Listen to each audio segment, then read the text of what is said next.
Welcome to Saolung Shukafa, Turon. I love Choraidew. ইয়াত দুটা entry আছে সেন্ট্ৰেল গভৰ্ণমেণ্ট আৰু ষ্টেট গভৰ্ণমেণ্ট আমি ষ্টেট গভৰ্ণমেণ্টৰ টিকট কাটি ললো পাৰ পাৰসন 5 টকা আহোম সাম্ৰাজ্যৰ প্ৰথম ৰাজধানী চৰাইদেউ আহোমসকলৰ সমাধি স্থল হ'ল চৰাইদেউ মৈদাম চৰাইদেউ মৈদামৰ বিষয়ে জনাবলৈ আপোনালোকক চেষ্টা কৰিম ভূতাত্ত্বিক উৎখান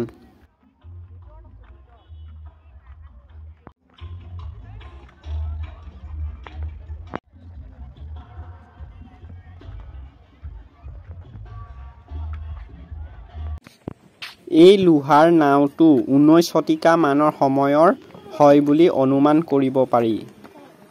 আহোম সাম্ৰাজ্যৰ শাসনকালছোৱাত আহোমসকলৰ ধাৰণা এটা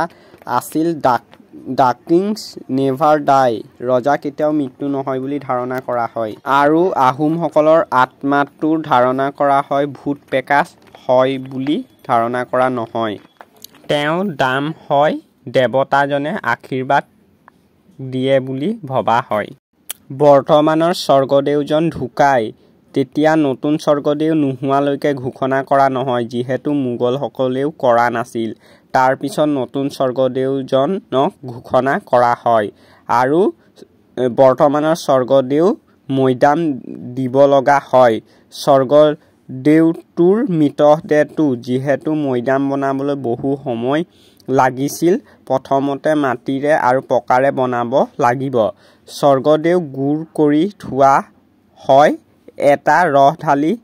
এটা কেমিকেল ঢালি সংৰক্ষণ কৰা হয় আৰু 3-4 মাহলৈকে সংৰক্ষণ কৰাৰ পিছত তেওঁক হৰণি আলিৰে অনা হয় আৰু গুমুঠা নগৰত থোৱা হয় আৰু হধুৱা পুখুৰীত আনি পৰম্পৰাগত নিয়মেৰে তেওঁক সমাধিত ৰখা হয় বৰ্তমান মৈদামসমূহ নামাকৰণ কৰা হৈছে এটো 33 নং মৈদাম আহোম যুগত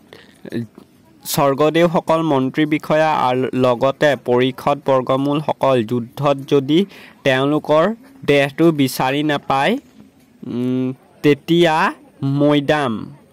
মই শব্দই পবিত্ৰতা বুজায় আৰু দাম শব্দই মৃতক বুজাইছে অৰ্থাৎ মৃতকৰ পবিত্ৰ স্থান বুজাইছে আৰু ৰাজকীয়ভাৱে পৰম্পৰাগত যোগেদি সন্মান সহকাৰে ইয়াত ৰখা হয় আৰু এটা ঢিপ সাজি পকা কৰি মাটিৰে মৈদামটো স্থাপন কৰিছিল চৰাইদেউ মৈদামৰ ইনষ্ট্ৰাকচাৰ তথ্যখিনি জনাওঁতে কিবা ভুল হ'ব পাৰে ক্ষমা কৰে যেন জলাশয় এটা আছে চাওঁ আহক মৈদাম অঞ্চলসমূহত থকা জলাশয়বোৰ দ ঠাইবোৰ খান্দি নিৰ্মাণ কৰা হৈছিল যাতে ই ভূমিকম্প জোকাৰণিক প্ৰশমিত কৰিব পাৰে চেনেলটোলৈ নতুনকৈ আহিছে যদি সাবস্ক্ৰাইব কৰি ল'ব আৰু সকলোৱে ভিডিঅ'টো ভাল লাগিলে লাইক কমেন্ট শ্বেয়াৰ কৰিবলৈ নাপাহৰিব বাই বাই